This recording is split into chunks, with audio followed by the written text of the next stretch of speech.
네, 부동산 전문 기자 이현진 기자와 함께하는 톡톡 부동산입니다. 오늘도 이 기자 나와 있습니다. 어서 오세요. 네, 안녕하세요.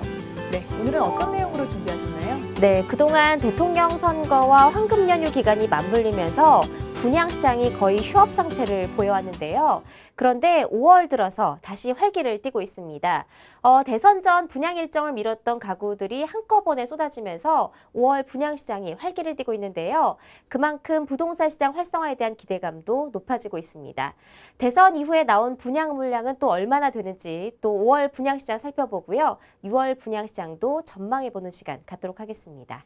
네, 올해 분양시장 성수기는 3, 4월이 아니라 5월 대선 이후라는 말도 나오고 있습니다. 우선 분양 물량이 얼마나 되는지 살펴볼게요. 5월 물량이 어느 정도 되죠? 네, 통상적으로 분양시장의 최대 성수기는 3, 4월로 꼽히고 있는데요. 그런데 올해는 상황이 좀 다릅니다. 여러 가지 이슈들이 겹치면서 5월로 분양 물량이 대거 미뤄졌고요. 5월 달이 최대 성수기를 맞고 있습니다. 그만큼 분양시장이 물량이 많이 쏟아졌는데요. 부동산 114의 자료를 좀 보도록 하겠습니다. 5월 달에 분양에 들어간 아파트가요. 총 59,600가구로 집계됐습니다. 그러니까 거의 6만 가구에 가까울 정도로 많은 분양 물량이 쏟아졌는데요.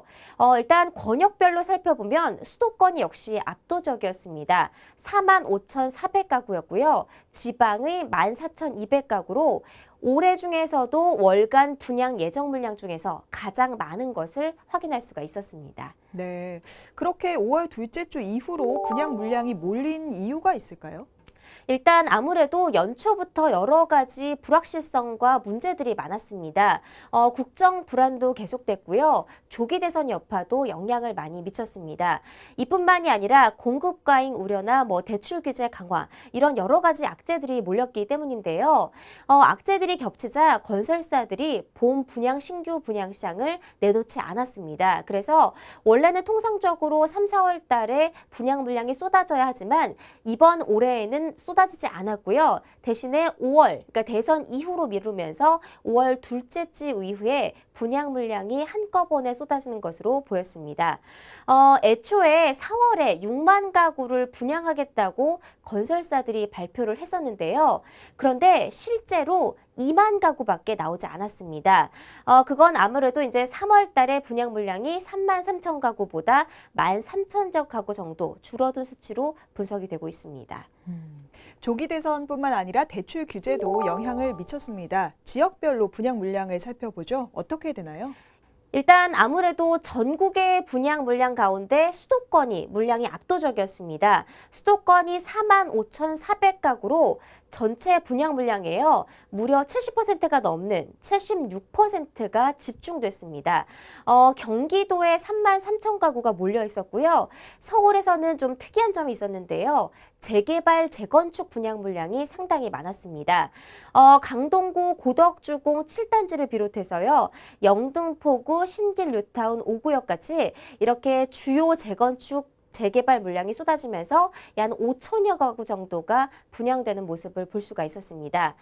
이렇게 서울뿐만이 아니라 수도권 전체로 봐서는 아무래도 재개발, 재건축 물량이 압도적으로 많았는데요. 8,300가구가 정도가 공급될 정도로 상당히 많은 부분을 차지하고 있었습니다. 수도권에 집중이 되어 있군요. 지방 상황은 어떤가요? 네, 이제 지방에서도 분양 물량이 꽤 많이 쏟아져 나왔습니다. 이제 집계로 보면요. 14,200가구 정도가 분양이 되는 거로 나오는데요. 경북 지역이 3,600가구였고요. 부산이 3,000가구 정도, 그리고 전라도가 2,800가구, 강원도 1,700가구 등의 순이었습니다.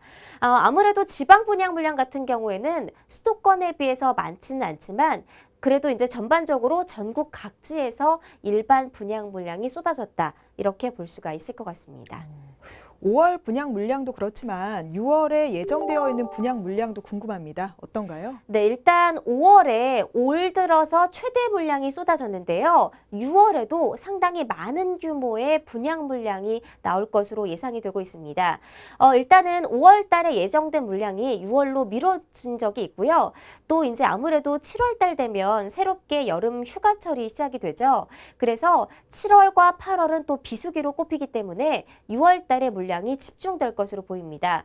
아무래도 건설사들은 하반기에 더 불확실성이 많을 것으로 예측해서 상반기 내에 분양을 완료하자 이런 계획을 세우고 있기 때문에요. 아무래도 6월 달에 분양 물량이 굉장히 많이 나올 것으로 집중이 되고 있는데 지금 현재 이제 계획된 물량은 5만 1,000가구로 집계가 돼 있습니다. 그런데 앞으로 더 늘어날 가능성도 많은 상황입니다. 5월과 6월을 합치면 분양 물량이 꽤 많네요. 네, 그렇습니다. 지금 집계되는 물량을 보면요. 5월과 6월 이렇게 두 달간 분양 예정 물량이 무려 11만 가구로 지금 집계가 되고 있습니다. 굉장히 많은 물량이죠. 아무래도 대선 이후에 새 정부가 출범하면서 주택 정책이 어떤 방향으로 흘러갈지 모르는 상황이기 때문에 아무래도 건설사들이 상반기 중에 서둘러 분양을 마쳐야 한다는 그런 불안감이 있는 것 같습니다. 그래서 아무래도 6월 안에 대부분의 올해 분양 물량이 나올 것으로 분석이 되고 있습니다. 네, 2달 동안 예정된 분양 물량이 많은 만큼 분양 성적표에 대한 예측도 다양할 것 같습니다. 우선 기대감이 많죠? 네, 아무래도 올 초에 분양시장이 조용했기 때문에 이제 5월을 들어서는 분양시장 경기가 회복될 거다. 이런 기대감이 높아졌습니다. 네, 주택산업연구원에서 그 주택사업에 대한 경기를 종합적으로 반영해서 수치화한 그 수치가 있습니다. 주택경기 실사지수라고 하는데요. 조사한 결과를 좀 자세하게 살펴보면요. 5월 전망치가 96.8을 기록을 했습니다. 그래서 4월보다 11포인트 상승한 것으로 집계가 돼서 아무래도 5월 들어서 분양 물량도 많고 기대감도 상승했다라고 볼 수가 있을 것 같습니다. 주택경기 실사지수가 높아진다는 건 그만큼 주택시장 활성화에 대한 기대감이 올라간다는 뜻이죠? 네, 그렇습니다.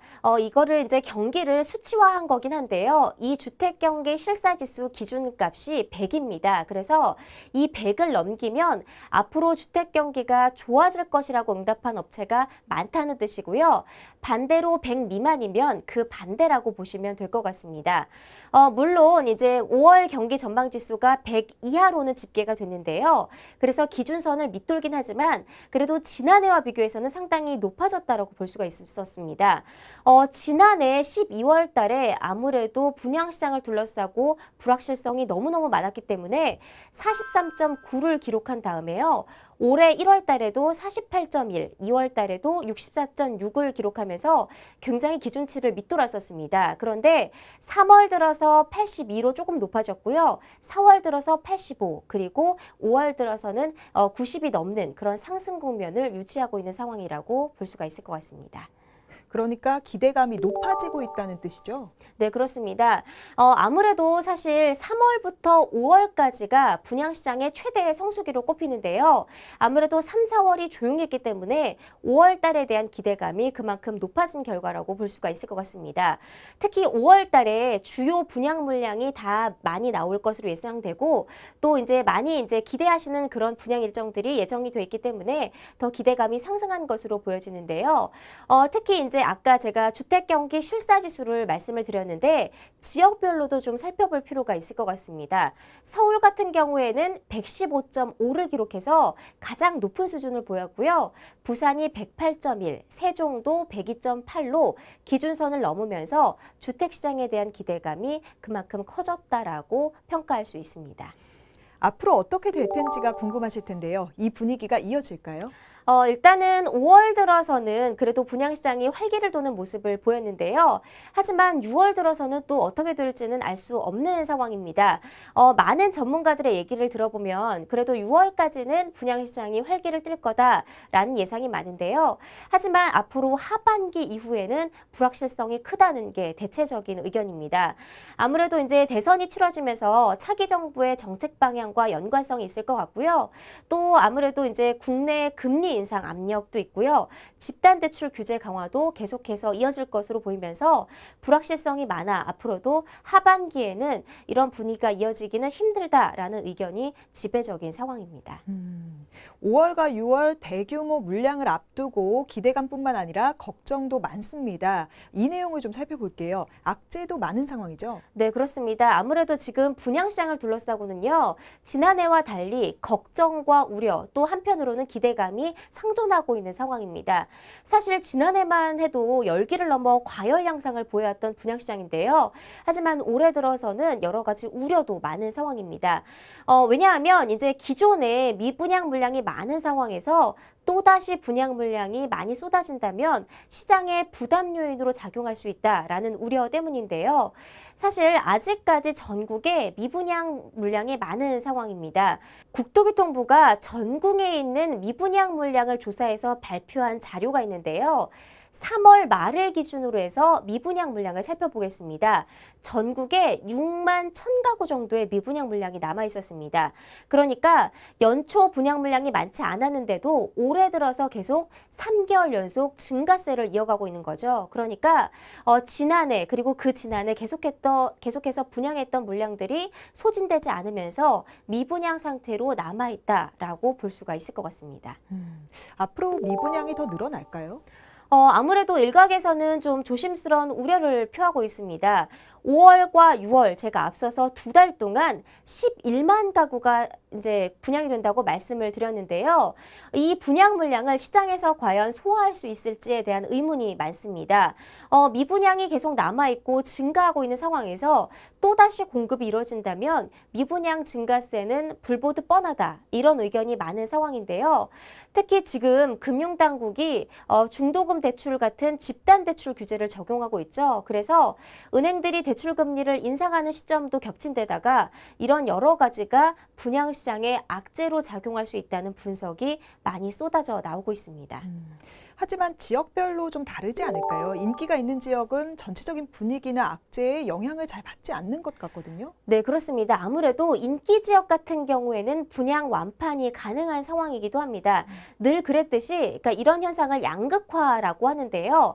잘 되는 지역은 굉장히 잘 되지만 그렇지 않은 지역은 미분양이 되는 상황입니다. 경기가 불안하고 분양시장 상황이 좋지 않을수록 이 양극화 현상은 더 심해지는데요. 문제는 잘 되는 지역이 있는가 하면 그렇지 않은 지역은 굉장히 성적이 저조하다는 점입니다. 그리고 이게 분양이 잘 되는 지역은 일부에 국한돼 있다는 게 문제가 되는 건데요.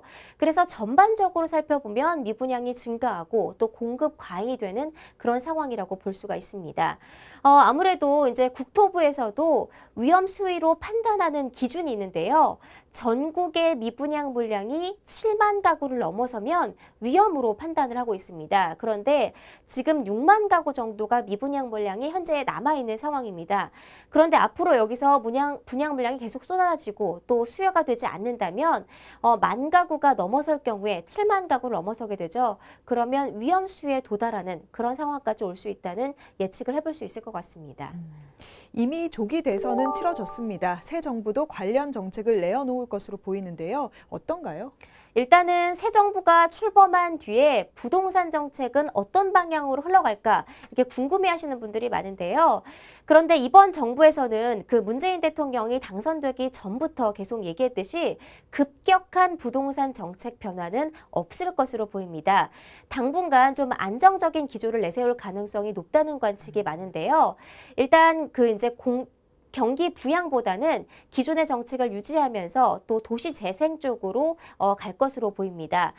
그리고 이제 공약 중에 주택담보 인정 비율과 총부채 상환 비율을 규제하겠다라고 한 내용이 대부분이었기 때문에 앞으로 규제 완화를 기대할 수는 없을 것 같습니다. 대신에 기존의 규제를 유지하면서 또 앞으로 더 심한 규제가 나올 것도 이제 예상해 볼 수 있는데요. 그러니까 전반적으로 봤을 때 문재인 정부는 이제 규제를 많이 완화하기보다는 기존의 것을 유지하면서 재생 쪽에 초점을 맞출 것으로 예상이 되고 있습니다. 하지만 부동산 관련 규제가 이어진다면 또 다른 문제가 생길 수도 있을 것 같습니다. 우리나라 경제가 이 정도 경기를 유지하는 게 부동산 호황 때문이다. 이런 이야기도 있고요. 또 가뜩이나 경기도 좋지 않잖아요. 네, 그렇습니다. 사실 전반적으로 우리나라 경기를 살펴보면 지금 좋지 않은 상황인데요. 그런데 많은 전문가들이 이 경제 상황을 뒷받침하는 건 그래도 부동산 시장이 뒷받침됐기 때문이다라고 주장하는 견해가 많습니다. 그만큼 부동산 부동산 시장이 활성화됐기 때문에 그만큼 경기를 부양하는 모멘텀이 됐다라는 예측이 있었는데요. 그런데 아무래도 각종 규제가 발표돼서 부동산 시장이 다시 침체가 된다면 주택 수요가 감소하고 거래가 줄어들게 되고요. 부동산 경기도 위축될 수밖에 없습니다. 그러면 그 경기를 떠받들던 부동산이 위축되면 전반적으로 경기도 좋지 않을 것이라는 예측도 많은데요. 그런데 이제 아무래도 이제 그 부동산을 계속해서 활성화되고 그럴 가능성은 좀 적어 보이고요. 또 금융기관에서도 가계 부실 우려나 또 가계 부채가 굉장히 많이 증가하는 상황에서 우려를 표하고 있기 때문에 아무래도 새 정부는 초기에는 당분간 기존 정책을 계속해서 유지해 나갈 것이라는 전망이 우세한 상황입니다. 5월과 6월 대규모 물량이 부동산 청약 열기를 확대하는 기폭제가 될 수도 있지 않을까요? 네, 그렇습니다. 아무래도 5월 달과 6월 달에 분양 물량도 가장 많고 또 주요 분양 일정도 예정이 돼 있기 때문에 아무래도 이제 활기를 띨 것으로 예상이 되고 있습니다. 하지만 차기 부동산 정책이 어떤 방향으로 흘러갈지 또 여러 가지 불확실성이 많기 때문에 이런 것들을 좀 지켜봐야 될 것 같고요. 이 5월달, 6월달에 부동산 시장의 활기를 띠는 분위기가 하반기에도 이어질지는 좀 아직까지 의문스러운 부분이 많습니다. 그래서 앞으로 거래량이나 또 주택 가격 측면에서 어떻게 유지를 할지 조금 더 지켜봐야 된다는 의견이 많습니다. 네, 말씀하신 대로 지켜봐야겠지만 부동산 시장에서 가장 우려되는 부분이 바로 대출 규제입니다. 이 대출 규제는 지금도 이뤄지고 있죠? 네, 그렇습니다. 사실 은행권에서 지난해 말부터 이 집단 대출을 굉장히 까다롭게 규제해 왔는데요. 절차를 까다롭게 진행하고 또 대출을 해주지 않으면서 지금 수요자들의 부담이 굉장히 커지고 있는 상황입니다. 지난해 말부터 시작된 이 대출 규제가 올해도 계속되고 있는데요. 이렇게 5월 달에 분양 물량이 많은 성수기에도 불구하고 집단 대출 규제는 계속되고 있습니다. 은행권에서는 아무래도 지금 가계대출 전체 규모가 늘어나고 있는 상황에서 부실 우려가 많기 때문에 이 중도금 대출을 규제해야 된다는 입장을 계속해서 내세우고 있는데요. 그래서 아무래도 분양시장에는 굉장히 어려움을 겪고 있습니다. 중도금을 내야 되는데 중도금 대출을 받지 못해서 그 내지 못하는 상황까지 직면해 있는데요. 그래서 집단 대출을 거부하는 은행이 늘어나면서 제2금융권으로 몰리고 있고요. 제2금융권마저 거부하는 사태가 벌어지고 있습니다. 아무래도 이제 건설사 입장에서는 대출 규제로 인해서 분양 사업 일정을 계속해서 미루는 경우도 많아서 분양 시장의 혼란은 당분간 지속될 것으로 전망되고 있습니다. 네, 6월까지 아파트 분양 시장의 분위기가 올해 분양 시장의 향배를 가른다고 해도 과언이 아닌 상황입니다. 여러 가지 요인들이 있기 때문에 앞으로 상황을 주의 깊게 지켜봐야겠습니다. 이현진 기자, 오늘 고생하셨습니다. 네, 고맙습니다.